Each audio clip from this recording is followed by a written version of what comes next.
ৰাতিপুৱা শুই উঠিলোঁ আৰু উঠি কেনে গৰুকেইটা পথাৰত দি আহিলোঁ আৰু আজি মানে সূৰ্যদেৱতা বতা ওলাও নোলাও কৰি আছে আৰু ইফালে ট্ৰেক্টৰত ধান নি আছে আৰু গৰুকেইটা দি আহি কেনে চাহ পানী খালোঁ আৰু চাহ পানী খাই কেনে হাতত ল'লোঁ দাহ আৰু বাঁহৰ বাৰীত আহিলোঁ আৰু বাঁহ কাটিলোঁ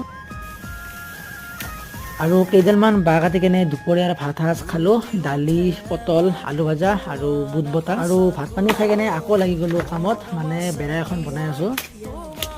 আৰু কাম চাম কৰি কেনে হাত ভৰি ধুলোঁ আৰু আজি গা নুধু দিয়ক বহুত ঠাণ্ডা আজি সেইকাৰণে হাত ভৰিয়ে ধুলোঁ আৰু হাত ভৰি ধুই কেনে জেকেট এটা পিন্ধিলোঁ আৰু ওলাই গ'লোঁ অলপ নদীৰ ফালে তো আমি দুজনে গ'লোঁ আৰু আহি পালোঁ নদী আৰু প্ৰায় 1 ঘণ্টামান ৰখি কেনে আহিলোঁ পথাৰত গৰুকেইটা নিবৰ কাৰণে আৰু যিহেতু টাইম হোৱা নাই তো সেইকাৰণে এই গছডালতে অলপ সময় উঠি গ'লোঁ গছত মজা লাগিছে আৰু গছৰ ওপৰৰ পৰা আমাৰ গৰুকেইটা দেখাই পায় তো সেইটো হৈছে আমাৰ গৰু আৰু এটাটো বা ক'ত গ'ল